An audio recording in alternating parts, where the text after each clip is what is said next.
하나님 말씀은 욥기 33장입니다. 1절로 마지막 절까지 33장 전체를 함께 읽겠습니다. 그런즉 욥이여 내 말을 들으며 내 모든 말에 귀를 기울이기를 원하노라. 내가 입을 여니 내 혀가 입에서 말하는구나. 내 마음의 정직함이 곧 내 말이며 내 입술이 아는 바가 진실을 말하느니라. 하나님의 영이 나를 지으셨고 전능자의 기운이 나를 살리시느니라.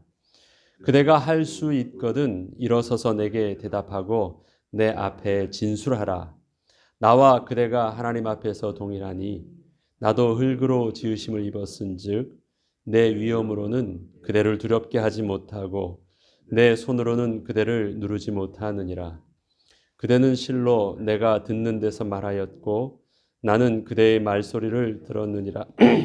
이르기를 나는 깨끗하여 악인이 아니며 순전하고 불의도 없거늘 참으로 하나님이 나에게서 잘못을 찾으시며 나를 자기의 원수로 여기사 내 발을 착고에 채우시고 나의 모든 길을 감시하신다 하였느니라. 내가 그에게 대답하리라. 이 말에 그대가 의롭지 못하니 하나님은 사람보다 크심이니라. 하나님께서 사람의 말에 대답하지 않으신다 하여 어찌 하나님과 논쟁하겠느냐.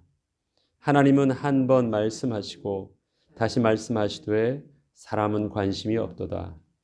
사람이 침상에서 졸며 깊이 잠들 때나 꿈에나 밤에 환상을 볼 때 그가 사람의 귀를 여시고 경고로서 두렵게 하시니 이는 사람에게 그의 행실을 버리게 하려 하심이며 사람의 교만을 막으려 하심이라.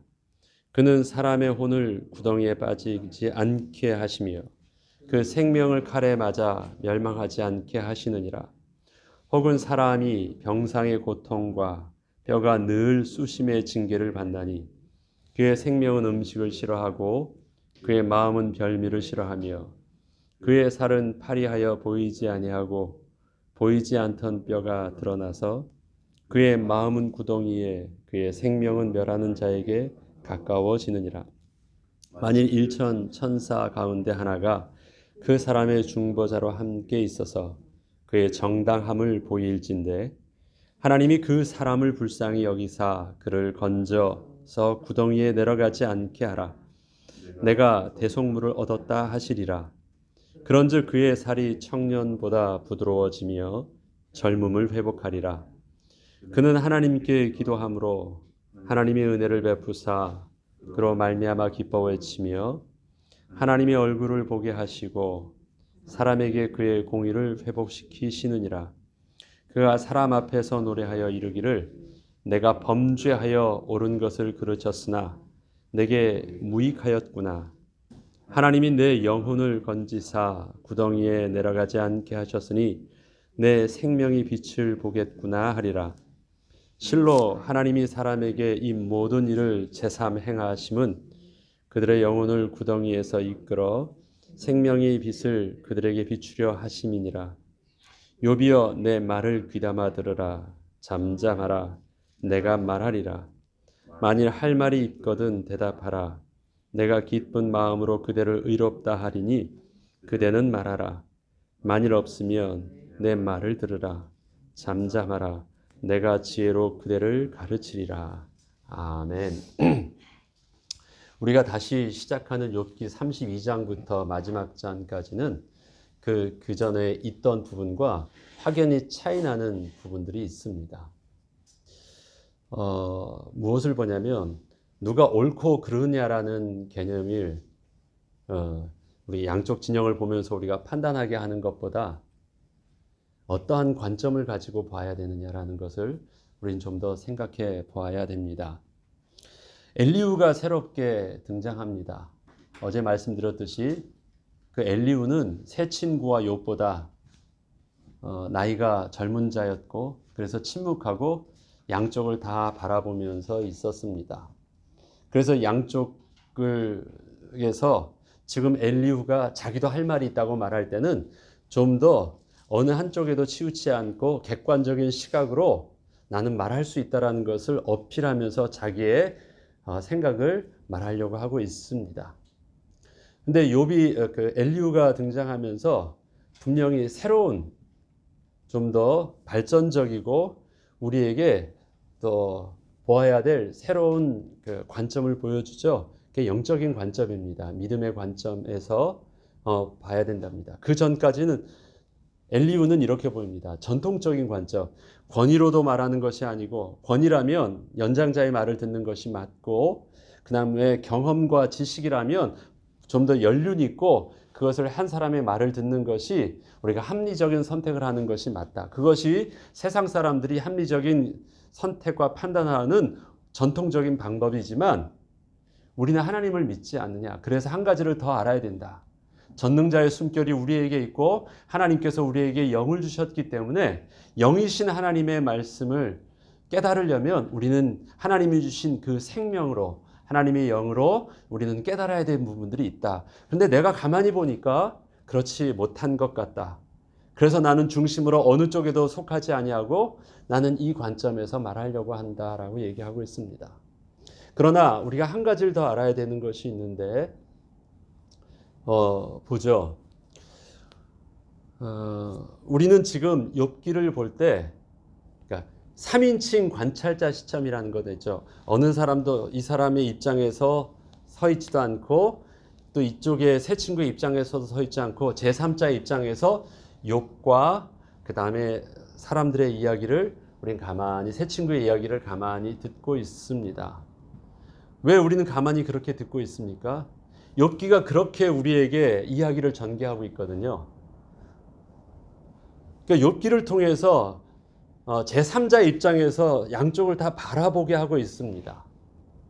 그러니까 우리들도 자연스럽게 그 관점으로 보고 있는 거예요.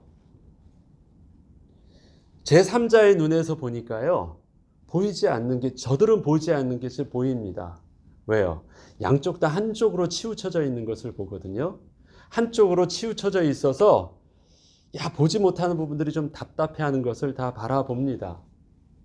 근데 우리에게 이 제3자의 입장에서 바라보도록 욥기가 기술되어 있으면서도 또 그 속에는 어느 분이 있냐면 욥이 있고요. 새 친구가 있고요.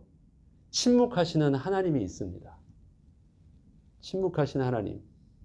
그래서 우리에게 있어서 놓쳐서는 안 돼야 될 것은 침묵하시는 하나님이에요. 하나님이 안 계신 것이 아니라 이 상황을 하나님이 아시면서도 하나님에 대해서 다 얘기하고 있는데 정작 주인공 대신 하나님은 가만히 계셔요. 그들이 말하는 것을 가만히 듣고 계세요.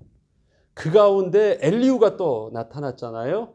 그러면서 마치 당신들이 놓치고 있는 그 하나님에 대해서 당신들은 알아야 된다라고 해서 관심을 돌리기도 해요. 그렇다면 분명히 엘리후는 그 앞에 친구들과 욥보다는 좀 더 발전적인 시각을, 그 다음에 좀 더 문제 해결의 실제적인 부분들을 우리에게 더 제시해주고 있는 것 같습니다. 그런데 엘리후도 가지고 있는 한계가 있어요. 왜냐면요, 엘리후가 저들이 보지 못하는 새로운 관점과 영적인 관점을 본 것이 굉장히 자기는 큰 것이라고 생각했기 때문에 이것을 통해서 다 해결할 수 있다라고 말했지만 한 가지 엘리후도 여전히 그 자신의 한계 속에서 놓치고 있는 것이 있습니다. 지금 욥기서의 시작은 무엇입니까? 욥에게 문제가 생긴 것이 욥기서의 시작인가요? 아니에요. 하나님이 욥을 통해서 보여주시고자 하시는 하나님의 선하심과 하나님의 계획하심을 드러내려고 하시는 거예요. 이 시작이 욥이 아니에요. 섭리의 시작은 하나님이세요. 그런데 새 친구들과 그 다음에 엘리후는요, 문제를 어디서 보고 있냐면 욥에게서부터 시작을 해요.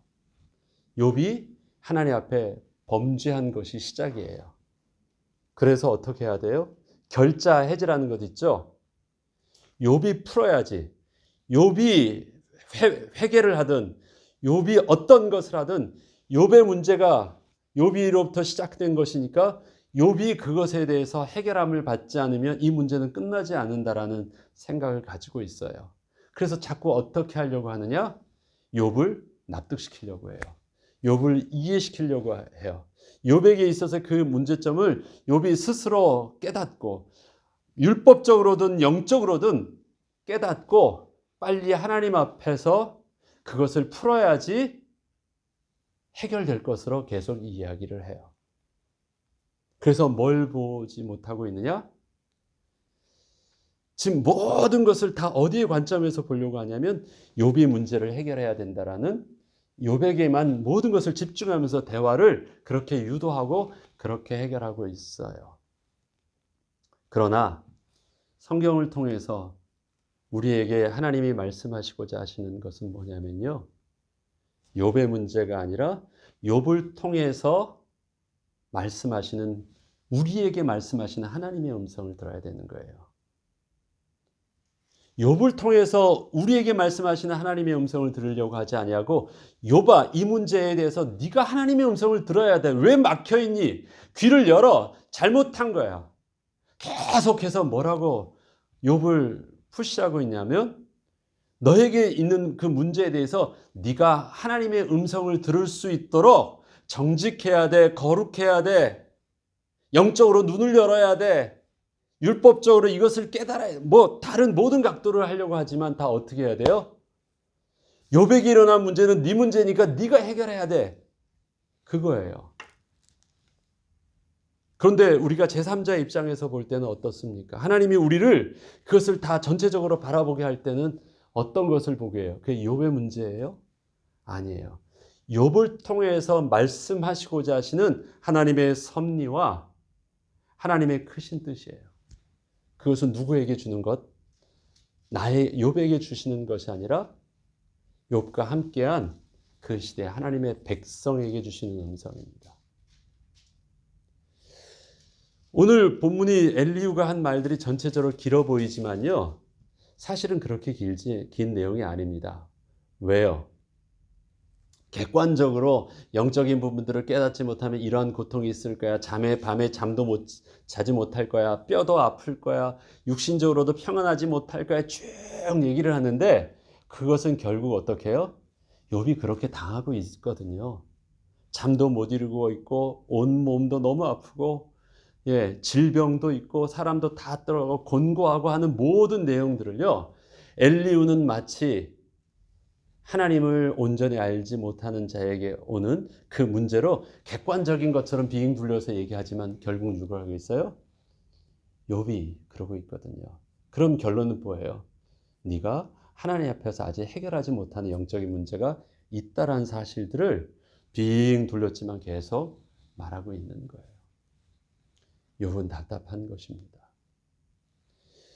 욥에게 있어서 이런 말을 합니다. 33장부터 한번 쭉 그냥 첫 장부터 읽어볼게요. 그런즉 욥이여 내 말을 들으며 내 모든 말에 귀를 기울이기를 원하노라. 내가 입을 여니 내 혀가 입에서 말하는구나. 내 마음의 정직함이 곧 내 말이며 내 입술이 아는 바가 진실을 말하느니라. 2절과 3절은 그 엘리후가 말하는 말이 그 진실하고 어떤 의도가 없고 정직하게 정말 영적인 바른 말을 한다라는 것을 이렇게 어필하고 싶은데요. 내 혀가 입에서 말해요. 무슨 말입니까? 내 혀가 입에서 말을 한다. 입이 혀를 통제하고 있습니까? 통제하지 않아요. 입은 그냥 열어줬을 뿐인데 그냥 말하는 거예요. 그 말은 뭘 하려고 하는 거예요? 의도가 있지 않다라는 말을 하려고 하는 거예요. 똑같은 말을 내 마음의 정직함이 곧 말이야. 내 속에 있는 것이 그냥 그대로 드러나는 것을 나는 의도 있게 뭔가를 내가 숨김이나 의도 있게 하지 않는다라는 것을 진심으로 말한다라는 것을 그냥 그렇게 표현하고 있는 말입니다. 진실하다는 거예요. 그리고 하나님의 영이 나를 지으셨고 전능자의 기운이 나를 살리시느니라. 그러면서 표현합니다. 이걸 보면 그가 얘기하는 부분들은요. 진실되게 말을 하려고 해요. 하나님의 영 나를 지으셨다. 전능자의 기운이 나를 살리셨다. 그대가 할 수 있거든 일어서서 내게 대답하고 내 앞에 진술하라. 이것이 다른 말이고 부정할 것이 있으면 한번 말해보라는 거예요. 내가 하는 말에 대해서 틀린 것이 있다면 나와 그대가 하나님 앞에서 동일하니 나도 흙으로 지으심을 입었은즉 내 위엄으로는 그대를 두렵게 하지 못하고 내 손으로는 그대를 누리지 못하느니라. 이 말을 왜 하냐면 어제 말씀드렸던 친구들의 모습은 어떻습니까? 친구들은 마치 욥에게 있어서 어떤 문제가 있는 듯 하지만 그 문제에 대한 객관적인 증거를 꺼내내지 못하니까 어떻게 해요? 아무튼 너는 죄인이어야만 해 라는 식으로 하고 하나님 앞에서 의롭다고 감히 말할 수 있겠어 하면서 그들은 어떻게 해요? 하나님 뒤편에 서가지고 하나님 권위를 가지고 욥을 정죄하거든요. 그런데 자기는 어디 있대요? 하나님 뒤편에 서서 마치 하나님의 위엄으로 누르듯이 욥을 하지 않고 있다고 하는 것이에요. 나는 어디 있어요?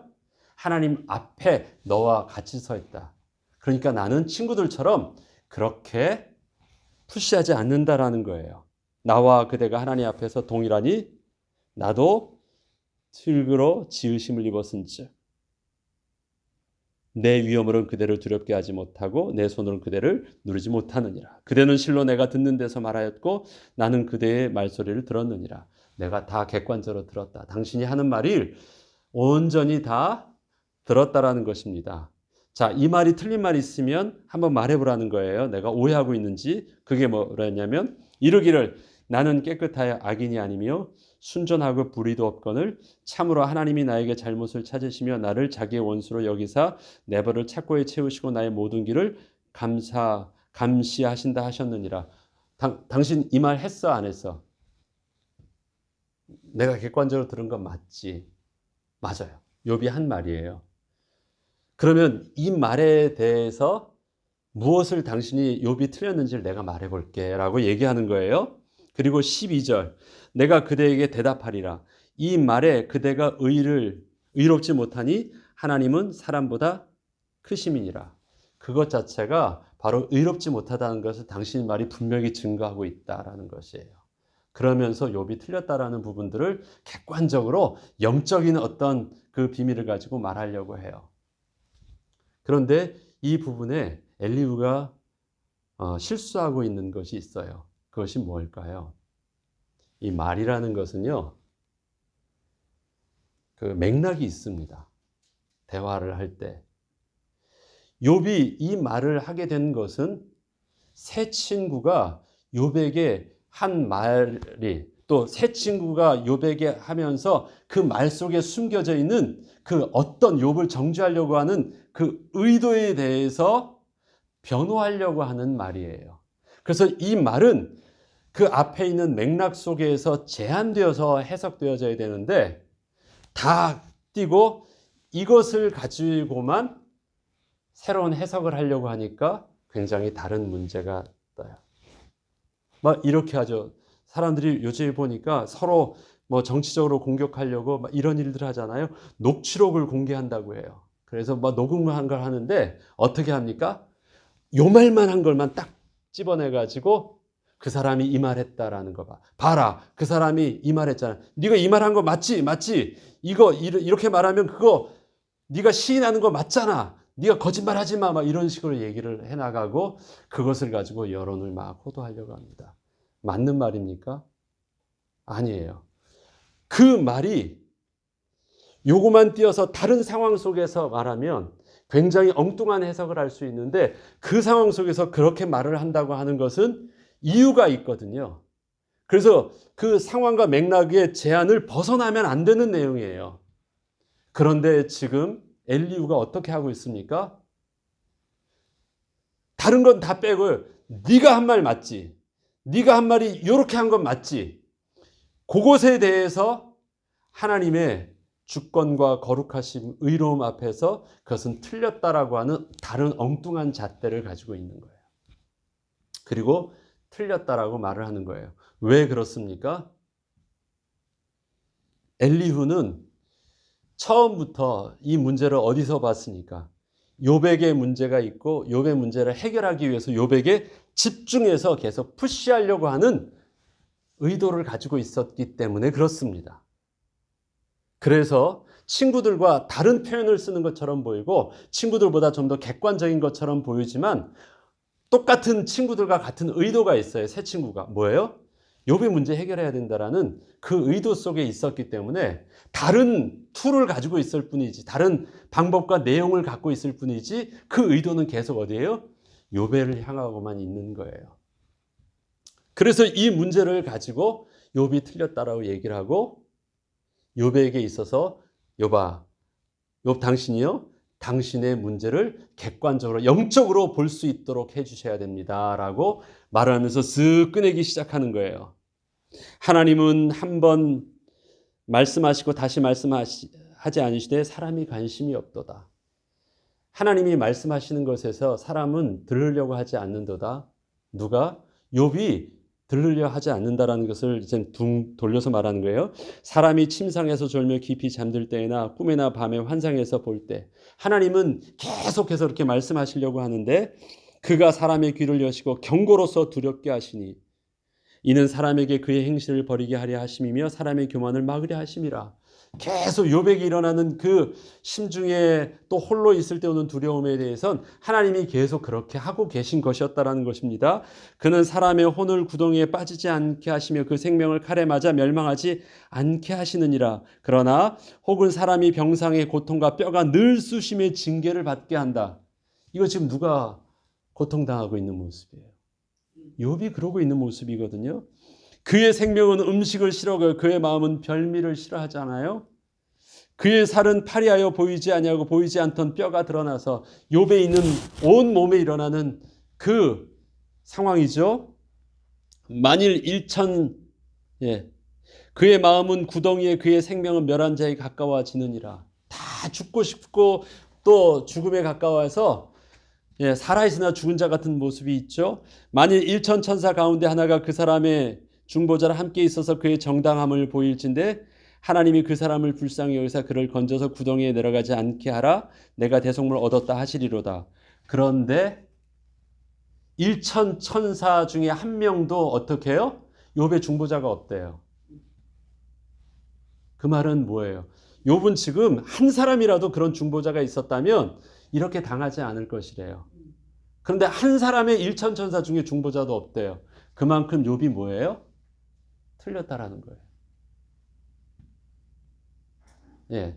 1,000명 중에 한 명이라도 있었다라면 하나님께 변론을 해서라도 어떻게라도 해보겠는데 아무도 하지 않는 거라고 하니까 그것에 대해서 고집 부리지 말라는 말을 하고 있어요. 이 내용 자체가 전체적으로 계속 그렇게 나아가고 있습니다. 욥이 가만히 들어요. 엘리후가 굉장히 객관적이고 영적이고 막 잘 얘기하는 것과 다 맞는 것처럼 보여요. 그런데 욥이 왜 그렇게 말했었을까요? 내가 의롭다라고 표현하는 그 말들을 왜 했을까요? 34장 5절부터 보면 이런 말씀이 있습니다. 욥이 말하기를 내가 의로우나 하나님이 내 의를 부인하셨고 내가 정당함에도 거짓말쟁이라 하였고 나는 허물이 없으나 화살로 상처를 입었노라 하니 어떤 사람이 욥과 같으랴. 욥이 비방하거들 물마듯 하시며 악한 일을 하는 자들과 함께 한패가 되어 악인과 함께 다니며 이르기를 사람이 하나님을 기뻐하나 무익하다 하는구나. 내가 하나님께 하셨던 말씀에 대해서 사람들이 나에 대해서 무조건 악인이라고 말을 한다. 하나님이 침묵하신 사실에 대해서 나를 악인이라고 말을 한다. 나 그런 거 아니다라는 말을 했었었는데 이 말을 왜곡해서 쓰고 있는 답답한 것을 말하고 있는 거예요. 나는 그렇게 말한 적이 없다. 네가 그렇게 말했잖아요. 아니 그 말은 그런 뜻이 아니지 않느냐. 친구들에게 내가 그 말을 할 때는 그런 뜻으로 얘기한 것이 아닌데 너는 그런 뜻이라고 받아들이고 그런 뜻으로 말한 것은 하나님 앞에서 이런 범죄했다라고 말하면서 그거 해결하지 않으면 절대 문제 해결할 수 없다고 나에게 계속 이렇게 푸시하는데 나는 이거에 대해서 고통스럽다라는 거예요. 이해되시죠? 지금 욥의 상황이 그렇다라는 것입니다. 엘리후가 의도가 있었다라는 사실들을요, 우리가 4장 36절을 보겠습니다. 35, 36절을 한번 보겠습니다. 결론을 봐야지 이제 엘리후에 그걸 이해할 수 있기 때문에 그래요. 34장 35절 보면요. 욥이 무식하게 말하니 그의 말이 지혜롭지 못하도다 하리라. 나는 욥이 끝까지 시험 받기를 원하노니 이는 그 대답이 악인과 같음이라. 그러니까 엘리후가 가지고 있던 의가 안 통하니까 엘리후도 결국 어떤 반응이에요? 새 친구랑 똑같은 반응이에요. 화가 난 거예요. 야, 내가 이렇게 영적으로 겸손하게 말을 했는데도 안 하는 거 보니까 너 악인 맞네. 끝까지 시험 받기를 원한다 라고 하고 너 정말 미련한 자야 해서 엘리후가 욥을 포기하고 그 자존심의 그 속에 있는 부분들을 통해서 욥을 정죄하는, 다르지 않은 거예요. 겉에 보면. 그런데 앞서 제가 제일 먼저 말씀드린 것이 있죠. 우리가 제3자의 관점에서 볼 때 욥이 있고 새 친구가 있어요. 이젠 엘리후까지 있어요. 그런데 그 다음에 누가 있어요? 침묵하시는 하나님이 있어요. 하나님이 침묵하시면서 누구를 봐요? 욥만 보니까 욥도 보고 새 친구도 보고 엘리후도 봐요. 그 하나님이 그 새 친구를 다 보고 있다는 사실들을, 또 전부 다 보고 있다는 사실들을 우리에게 보여주고 계세요. 욥기 뒤에 가면 이제 결론적인 하나님이 드디어 말씀하시는 내용이 나옵니다. 38장 1절에 보면 이렇게 말씀하십니다. 그때 여호와께서 폭풍 가운데에서 욥에게 말씀하셨다. 야, 하나님이요, 욥에게 드디어 침묵하시던 하나님이 말씀하시는데요. 하나님이 욥아, 이제 내가 드디어 얘기해 줄게. 일로 와봐. 그러지 않으세요. 어느 제 폭풍 가운데 나타나셨대요. 하나님의 음성이 어떤 거예요?